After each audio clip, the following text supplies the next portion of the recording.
അടുത്ത 60 സെക്കൻഡിൽ ക്രിയാറ്റിനെ കുറിച്ചുള്ള എല്ലാ ഡൗട്ട്സും ഞാനൊന്ന് ക്ലിയർ ചെയ്ത് നിൽക്ക് ക്രിയാറ്റിനെ കുറിച്ച് കുറേ ഡൗട്ട്സ് DM-ൽ വന്നിട്ട് അത് ക്ലിയർ ചെയ്ത് തന്നിട്ട് ബാക്കി പറഞ്ഞാൽ മതി. ശരിക്കും ഈ ക്രിയാറ്റിൻ എന്താ, അത് എടുത്താൽ കിഡ്നി അടിച്ചു പോകുന്നതാണ് ആദ്യത്തെ ചോദ്യം. സോ ക്രിയാറ്റിൻ നമ്മുടെ ശരീരത്തിൽ നാച്ചുറലായിട്ട് അക്കർ ചെയ്യുന്ന ഒരു സബ്സ്റ്റൻസ് ആണ്. ഇതിന്റെ യൂസ് നമുക്ക് ഷോർട്ട് ബേഴ്സ് ഓഫ് എനർജി വേണ്ട സമയത്ത് നമ്മുടെ മസിൽസിലേക്ക് ATP-നെ പ്രൊഡ്യൂസ് ചെയ്ത് കൊടുക്കുക എന്നുള്ളതാണ്.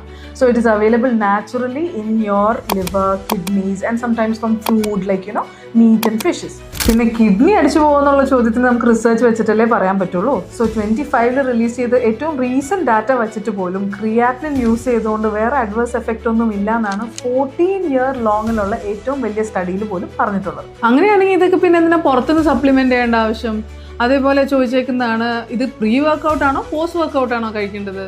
സോ ക്രിയാറ്റിൻ എവിടെ എടുക്കണം എന്ന് ചോദിച്ചാൽ ഞാൻ രണ്ടായിട്ട് ക്ലാസിഫൈ ചെയ്യും. സോ ജിമ്മിൽ പോവാത്ത ഇൻഡിവിജ്വൽ, നോർമൽ ഇൻഡിവിജ്വൽ എടുക്കുകയാണെങ്കിൽ അവർക്ക് കോഗ്നേറ്റീവ് ഫംഗ്ഷനിലാണ് ബേസിക്കലി ഇംപ്രൂവ്മെൻറ്റ് വരുന്നത്. സോ എക്സാമ്പിൾ നമ്മുടെ ബ്രെയിൻ്റെ അറ്റൻഷൻ സ്പാൻ അല്ലെങ്കിൽ നമ്മുടെ പ്രോസസ്സിംഗ് പവർ എല്ലാം ഭയങ്കരമായിട്ട് ഇമ്പ്രൂവ് ചെയ്യുന്നു.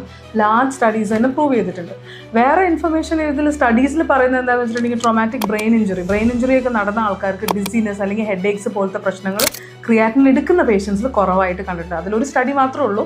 പിന്നെ ഒരു സ്റ്റഡി പറയുന്നത് എന്താ വെച്ചാൽ ഈവൻ ക്യാൻസർ റിസ്ക് 50 ഇയേഴ്സിന് മേലുള്ള ആൾക്കാർ ക്രിയാറ്റിൻ എടുക്കുന്നവർക്ക് 14% റിഡക്ഷൻ ഇൻ ക്യാൻസർ റിസ്ക് കണ്ടിട്ടുണ്ട്.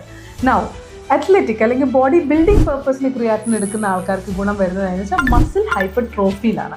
എങ്ങനെയാണെന്ന് വെച്ചിട്ടുണ്ടെങ്കിൽ ഈ കോഗ്നിറ്റീവ് ഫംഗ്ഷൻ്റെ അഡിഷൻ്റെ കൂടെ തന്നെ മസിൽ ഹൈപ്പർട്രോഫി ഒരു സ്റ്റഡി പറയുന്നത് അപ്പർ ബോഡിയിൽ മാത്രം ഓൾമോസ്റ്റ് 4 kg ഇൻക്രീസും ലോവർ ബോഡിയിൽ 11 kg ഇൻക്രീസാണ് കണ്ടിട്ടുള്ളത്. നൗ ദിസ് ഇസ് ഓൾ നിലനിൽക്കെ there is one thing which says that creatine നിർത്തിക്കഴിഞ്ഞാൽ അപ്പോൾ തന്നെ ബലൂണിൽ കാറ്റഴിച്ചു വിട്ട പോലെ തന്നെ ആൾ ചുരുങ്ങും.